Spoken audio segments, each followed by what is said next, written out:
Sean O'Sullivan is with us for a Kerry perspective on everything that happened over the weekend. A very relieved Jack O'Connor there, Sean. I think that was kind of the overwhelming emotion. Semi-finals are really there to be won, to get through and to lick your wounds afterward, but just make sure you're still around.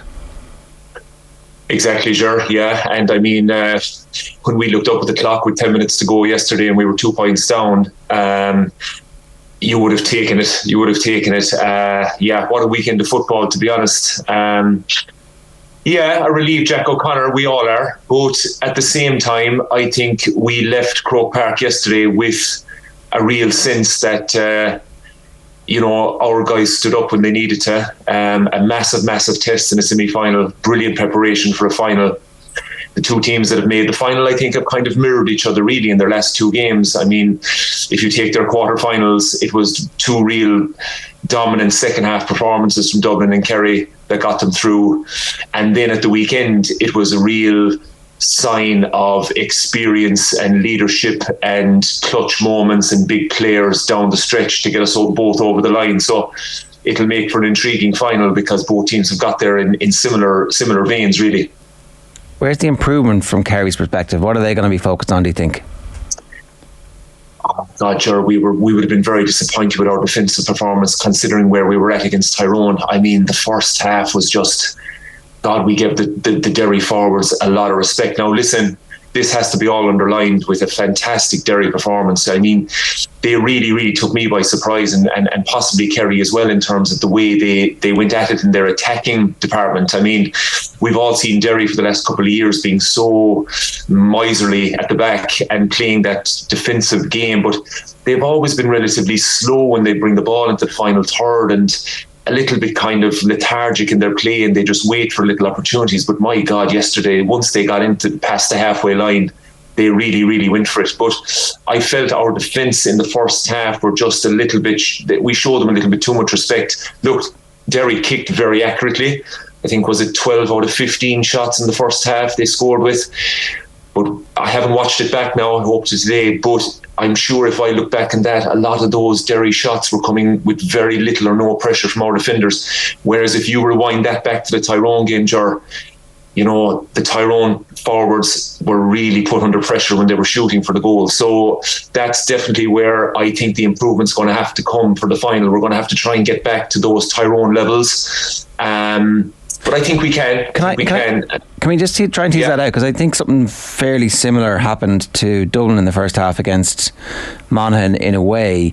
Is that psychological, where the heavy favourites, despite the fact they'll tell you that they don't have one eye on a prospective final, it's human nature. Shane was talking about it earlier. Desi Farrell was like, we heard the narratives about the Monaghan team. We couldn't understand where they were coming from. Whether or not you can understand them, they're there, and everybody who has a conversation with the players are like, geez, can't wait till you play the Dubs in the final, I can't wait till you see Kerry in the final. And like, is that one of the reasons why they're less, like a tiny bit less tigerish in that first half? Because when the game is in the melting pot, they were actually able to, like, Stephen O'Brien comes on and starts to make blocks. Davy Byrne in the Dublin defence was making blocks against Monaghan in the second half when the game was there to be won. So what is it? Possibly. I think a lot of the credit has to go to the opposition in Monaghan and Derry. I mean, Kerry and Dublin would have expected performances from Monaghan and Derry that they've seen down through this campaign and over previous years in terms of the way they approach the style that they come in with. Sure, of course, Monaghan and Derry had to come with something different. Now, did I see Derry coming with that real verve in their attack? And I didn't, and maybe Kerry didn't, and maybe we did have a little bit of overconfidence and took it for granted that Derry were going to come with this slow approach play and that we'd be able to have the time to, get closer to our men and put that pressure on, similar enough to Dublin and Monaghan.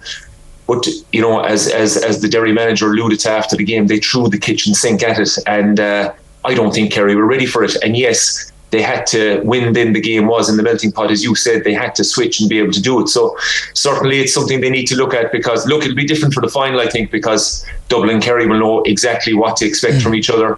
But certainly I think Derry had their homework done, in particular down Kerry's. So I think they really targeted Graham O'Sullivan and Paul Murphy in the first half. If you go back to that first half, a lot of their approach play came down the Cusack stand side. and they seemed to have their homework done down that area. They were isolating Paul and Graham, and they were getting a lot of scores, a lot of joy from that pocket over there. So maybe that's something Dublin will look at too. So yeah, a lot for Kerry to do from a defensive point of view. We didn't exactly shoot the lights out in the first half either up front, so they'll be looking at that as well. But look, I think we're in a good place going into a final, Ger. You've, as you said, you get over a semi-final by a couple of points, loads to work on. But the real character that they showed, I think, is the massive takeaway for us going in against a massive test against Dublin. There was intensity as well, Sean, wasn't there? Like in the tackle especially. I think there was one moment earlier on in the game that I noticed Jason Foley, I think it was, made a tackle and properly gave it the big one, gave it the fist pump, kind of shouting over the player, which you don't see too often from Kerry defenders. But there was an element of I guess, steeliness about Kerry in this game. There was, Shane, but again, just driving down in the car yesterday, I was just chatting with my buddy driving. I can't pinpoint, I can't pick out any Kerry defender that won his battle yesterday. I really can't. I don't think, as a collective, okay, we got there, and I must say the second half was much better. I mean, we kept Derry to 4 points in the second half, was it? Yeah. So it's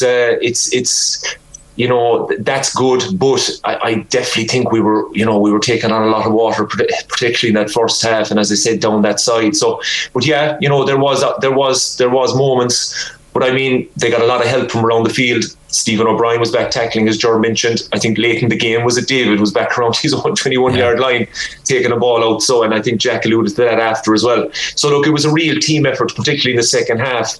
They definitely dropped back a little bit deeper, Kerry. They set up their defensive line a little bit deeper in the second half, and they weren't as exposed as much as they were in the first, so that helped. And look, obviously, when you have a player then wearing your number 14 jersey who's just in the form of his life and it produced another massive day for us, then you're always going to have a chance of winning, In terms of actually making the most of Clifford and his ability, it didn't feel like Paddy was getting enough support from any of the rest of the forwards in the first half in particular. There was a Trojan defensive effort being made by them, but there wasn't much in terms of creativity. And maybe that will be enough. Maybe it will be an 11-point final performance from David, and Paddy kicks 1-3 and they win a 115 to 114 game against the Dubs, and everyone's like, well, that's the coronation of the king again. I don't know how you do it again, but whatever, you know what I mean? Maybe it will be enough, but you wouldn't think it will be enough. You definitely need more from that half forward line. Yeah, and I think that's why the change was made at half time, Ger. Yeah, it just wasn't going for Adrian Spillane. Stephen O'Brien has obviously come in, and look, Stephen's had a difficult season. He's David mentioned it in his interview with RT after that. Stephen, when he was asked about Stephen's impact, Stephen has had a difficult year with injury. He's back late, but he just seems to be coming out at the right time. So look, he's put his hand up for the final. I mean, he just brings you that real experience. I mean, that score he kicked to put us a point up off his weaker side in a real pressure moment. He stood up, he took it on, and a great score. But no, you're 100% right, Ger. It's not going to be enough. Absolutely not. On the other side, Darragh Moynihan, he got through a lot of work, and as you said, he put in the defensive work. But no, the Paddy, Shawnee Shea, and David really were our go-to guys yesterday. Even Paul Gainey now has probably had 2 games back to back where he hasn't been at his best, and we really need Paul motoring well if we're going to rattle the Dubs. So look, they've 2 weeks. They go back into training. I know Killian Spillane is back in the fold. Will he have enough done to break through onto the 26 for the final? I think they'll need him. I think they'll need more off their bench. Tony Brosnan came on yesterday, had a bad effort at the goal. Okay, got on a bit of ball. Micheál Burns came on and was, he was busy. He did okay for the short amount of time he was on. Young Rory Murphy came on. I think the occasion got to him a little bit. He dropped one into Lynch's hands. So little things like that. But yeah, we got a nice impact off our bench, but I certainly think there's probably a couple of places up for grabs for the big day in 2 weeks' time, definitely. Sean, there was a tweet from Stevie Poacher, a well-renowned coach, yesterday after the match, where he says the deliberate targeting of Shane McGuigan in this first half has been an absolute disgrace. This whiter than white image that's always painted about Kerry needs reviewed. If an Ulster team was at that carry on the Kerry are at, there would be some outcry in the Sunday game. He points out late hits, goading, sledging, off the ball stuff, and he said if there was shoes on the other foot, there would be some outcry. What do you make of this? Can I pull an Arsene Wenger on it and say I didn't see any of that, Shane? Look, I get it. Yeah, absolutely. And yeah, if it was the other way around, would the Kerry supporters and Kerry people be bringing bringing attention to it? Of course we would. Look, I'm not going to condone it. It's not something that I like seeing on a pitch, goading and sledging and so on. But in terms of being physical, and you mentioned it earlier, Jason Foley giving the fist pump and stuff, it's just part and parcel of the game at the moment. Are Kerry renowned for it? No. Has it come into their game a little bit recently? It has, but I'll ask the question, what county team hasn't it come into? It just seems to be the way the game is at the moment. And do we like it? No. But look, you're in the heat of an All-Ireland semi-final. It's a tight game. Who knows what goading was going on that Jason Foley was getting, or any of the other Kerry players that maybe we didn't see. So look, it's tit for tat. It's not a nice look on the game, particularly when you had two really, really good footballing games over the weekend, that we should be talking about the football. So hopefully the final now, we won't see any of that. We'll just see two teams going at it, I do think that the best players in the opposition come in for more physical treatment than anybody else. But that's been the case all the way back. I mean, forever, right? Like I'm trying to, like literally in the history of Gaelic football, the opposition's best attacking player is the one who gets the most physical treatment. And I think there could have been a booking for the Kerry goalkeeper when he came out and landed. Instead, they waved play on. But everything else that Shane McGuigan was getting was relatively close to being, within the boundaries of the law. Well, the Clifford one where Clifford gets the yellow was shoulder to shoulder. It felt like it was shoulder to shoulder. Somebody else was saying it was shoulder to chest. I thought it was shoulder to shoulder, and like I can't imagine why. I think somebody said he got booked for dissent, but that's nonsense. So just 2 points on that. Did you think that Shane Ryan won deserved the yellow card, Jar? I think that like you've got a duty of care when you go up in the air and you know where you're landing, and he lands on him. I think I've definitely seen them given. This is the one that leads to the point. I don't think he landed on him though. I think I think when the ball is in midair like that and Shane Ryan is jumping up to get it, of course he knows McGuigan, because it was actually it was a dangerous pass. Can't remember who gave it, but Shane Ryan was just jumping up to get the ball into his midriff and protect himself. He knew McGuigan was going to make contact, and I don't think he landed on him. I think he caught him square in the middle of the air, but I don't think you have much control when you're trying to catch a ball, keep one eye on where he's coming at, and then try and make sure that you're hanging on to the ball when the contact comes. So I'm not with you on that one. In terms of the Clifford one, I don't think that was a yellow card. And yes, I do take your point. I think somebody did mention that he might have had words with Joe McQuillan after, and that's why he got the yellow. But certainly, I think everybody was in agreement that there was no way that shoulder deserved a yellow card. But going back to guys getting treatment, I played with the greatest. I know Clifford is pushing him hard, but I mean, what the attention the Gooch came in for down through the years was just, I mean, I could tell you stories of stuff that happened that many games, and he just got on with it. Look, it's as you said, the main guy on the team is going to get it, and it's the way it's been, and it's the way it always will be, unfortunately. Yeah, the other thing is the refereeing, right? So if you'd want to be fairly one-sided to see the Clifford thing as a absolute nailed-on free, I tend to agree with everybody else. I think on this current call that it was shoulder to shoulder, but that was like kick a point from that, so that's like a huge swing in the game. And I'm Carol Kane, I was saying earlier from the Irish News, is talking about the free at the end that Stephen O'Brien wins again. I actually think he wins the free because he only falls to get out of the way of a tackle that is a sliding tackle with a foot in the air, which if it makes contact is going to be a yellow card. So I think I can make the case that was a free. The first one wasn't a free, and there's two swings in a match. And ultimately, I thought the refereeing performance, although Dublin Joe was trending on Twitter, was okay. I think he did fine. And that's just not me now saying that because we came out the right side of it. Honestly, if it had gone the other way, there wouldn't have been anything huge, for us to give out about. The Stephen O'Brien one, I get your point. If I was Derry, would I be disappointed in it? possibly. It looks soft. It wasn't. I think it looks soft because he takes evasive action. If he doesn't take evasive action, then he's getting creamed with a sliding tackle, and I was like, Yeah. I take your point on that one. So look, he probably did deserve the free out of that, and that was huge. That was huge. But it's little things like that, lads, in big games, in massive games like that. It's the small things, and I'm sure it's going to be the same in the final. There's nothing to call between the two, between Kerry and Dublin, and they both got two real brilliant tests going into it, so they're going to be well primed. I know Jack was saying that this Dublin team have been, trying to peak for the final from way out, and it certainly does look like that. And as he said, they didn't bring back the cavalry for the crack, he said. So, it's intriguing. It's going to be a brilliant 2 weeks. Really looking forward to it. And Sean O'Shea came into the game eventually.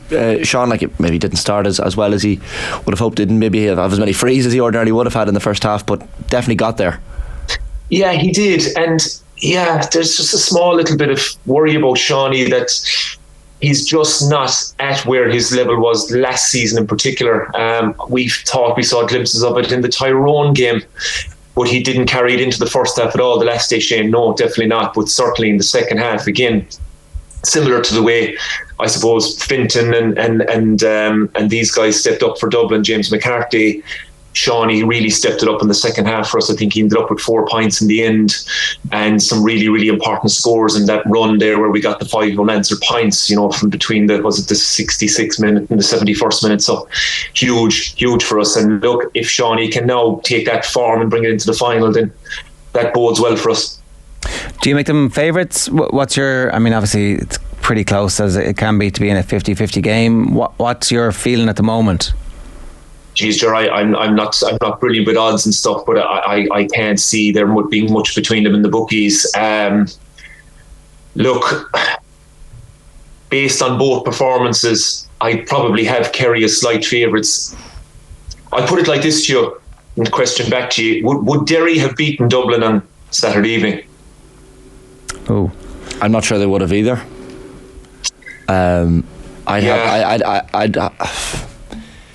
You think they would have, would you? I think they would. Right. I think they would. Yeah, I think they would have. So, I think Kerry, based on that, I think they just come through. For me, being just slightly ahead. But there's going to be nothing in it. But I think, and look, we always talk about matchups, but I think if we can get our matchups right, similar to what we did against Tyrone, which is going to be very difficult because Dublin have so many quality players, not only on the starting 15 but coming in. I think we could just do it, but it's going to take a huge effort, and as I say, there's going to be nothing in it. Everyone make a wish. We've just had the opposite of a Kerry era. We've had a Kerry man predicting Kerry as favourites. Shane, I said slight. Slight, of course. Yeah. Look, we'll leave it there. Sean, thanks a million for joining us. Before I go, Shane, did you watch the Wham documentary over the weekend? I didn't watch it. Funny, I was busy. Sean. I have to agree with Colm. You need to get on it. It's very good. Right, I'll watch it tonight. The Shucky's all up. Lads, thanks a million. Good luck. Thanks a million, Sean. Cheers.